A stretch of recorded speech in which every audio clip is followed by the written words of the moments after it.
তুমি আমার দিকে তুমি এই রান রা কইলে তুই গালি লাগি প্রমাণ দাও তাহলে তাইলে প্রমাণ দিতে তুমি কথা বলে তুমি গালি গেছো তুমি তো যা করে এটা তো তুমি বারবার কইতেছ কইলি কা তুমি গালি গেছো হ্যাঁ তাহলে তুমি মুয়া কথা কইলে পাও তুমি তো কইলা তুমি প্রমাণ দিতেই পাও তাহলে তুমি কেন আইছ রাস্তা বাড়ি করে নয় তুমি আমার কাজ লাগবে তুমি আমি তোমার কি কাজ তোমার কি কাজ আমার এরিয়া কি কাজ এটা? তোমার এরিয়া এটা আমার এরিয়া তো শুনো তোমার এরিয়া তো অধিক রাস্তা আছে এই রাস্তা না কে লিগা হ্যাঁ তো আমার এরিয়াতে আমার কাজ লাগবে আমি কাজ করাইতাম না শুনো এমন কোনো রাইস আছে যে এই রাস্তাটা নিতে দিব তোমার আরে এত তোমার এরিয়া রাস্তাটা পালা না করে রাস্তা যদি নষ্ট হয় আমি ঠিক করে দেব তুমি এত রাস্তাটা করলো না কি লিগা হ্যাঁ? তুমি এত রাস্তাটা করলো না আমার কোনো প্রয়োজন নাই তো তোমার প্রয়োজন নাই না। রাস্তাটা যে তো সবাই মিলে হাঁটে গ্রামবাসী হাঁটে তুমি রাস্তাটা লেখি আমার প্রয়োজন হলে আমি 100 বার করব ওই শুনো তুমি একটা কথা কই সবসময়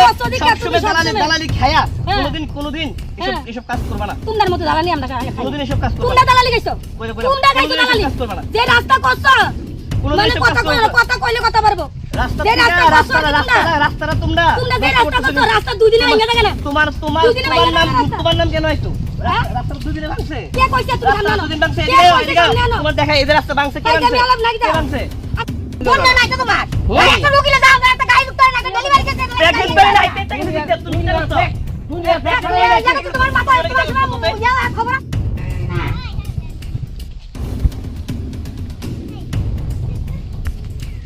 প্রেগনেন্ট মহিলা হাইটটা গেছে তাহলে কি করছে কই যে মারি ভালো লোকটা কই তোমার কাছে পাঠাইছে ওই লোকটা কই যে লোকটা মারি ঘটনাটা হইছে এটা দীর্ঘদিনের প্রতীক্ষিত একটা রাস্তা ছিল এই রাস্তাটা আজকে থেকে 2 বছর আগে আমাদের টিআইডিসি চেয়ারম্যান শ্রী নবাদুল বণিকের উদ্যোগে ওনার প্রচেষ্টায় এই রাস্তাটা বের হয়েছিল তখন আমরা বহুত কষ্ট করে গ্রামবাসীরা অনেক কষ্ট অনেক তপস্যার ফলে এই রাস্তাটা হয়েছিল তারপর আমরা সবাই ঠিকঠাকভাবে চলছি হাঁটছি সব ঠিক আছে ইভেন কি আমরা আমাদের নিজস্ব জায়গাও ভরাট করছি না কারণ কি এটা এই রাস্তার উপর দিয়ে মাটি গাড়ি যাবে যার জন্য রাস্তাটা ক্ষতিগ্রস্ত হবে তারপর এখন কিছু মাটি দালাল যেমন দেবব্রত চক্রবর্তী ওর বাড়ি বজপুরে এলাকায় মানে চলিলাম এলাকাতে ও এখানে এসে রাস্তাটা নষ্ট করে এখান দিয়ে বড় বড় টিপার নিচ্ছে এই দেখুন এই দেখুন এই দেখুন বড় বড় টিপার নিচ্ছে রাস্তাটা ভেঙে ফেলছে এই দেখুন আপনি ক্যামেরাটা এদিকে ঘুরান এই যে দেখুন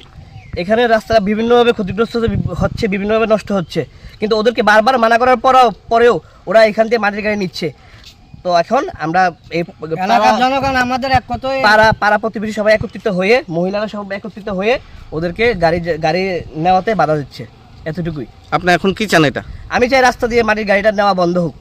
কারণ কি এটা বহুদিনের কষ্টের একটা রাস্তা এখানে কি রাস্তায় কোনো মানে ভাঙা টাঙা হয়েছে এই যে ভাঙা হয়েছে এই যে আপনার সামনেই তো ভাঙা আছে